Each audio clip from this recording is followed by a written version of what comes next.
Hi, Assalamualaikum warahmatullahi wabarakatuh. My name is Kumar bin Abdalim, and I will explain for the question 4A, which is define delegated legislation and state 3 advantages and 3 disadvantages associated with delegated legislation.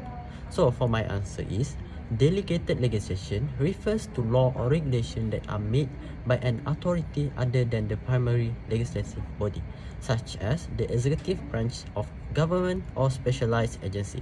It involves the transfer of lawmaking power from the legislature to another entity, usually under a framework set out in an enabling act or primary legislation. Delegated legislation is also known as subordinate or secondary legislation. So, for the advantages of delegated legislation is firstly expertise and efficiency. Delegated legislation allows specialized body or agency to create detailed regulation in the specific fields. Next is flexibility and responsiveness. Delegated legislation provide flexibility in adapting to changing circumstances and needs. And for thirdly, streamline process.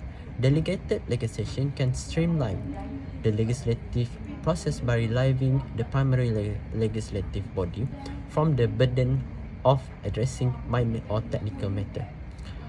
Next, for the disadvantages of delegated legislation is firstly democratic deficit.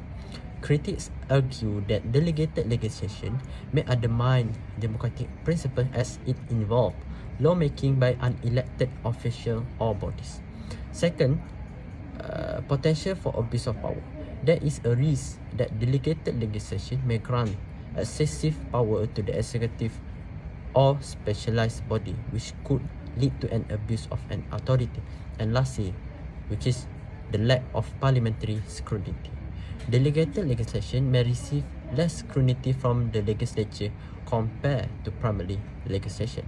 So, in conclusion, it is important to note that the advantages and disadvantages can vary depending on the specific context and implementation of delegated legislation.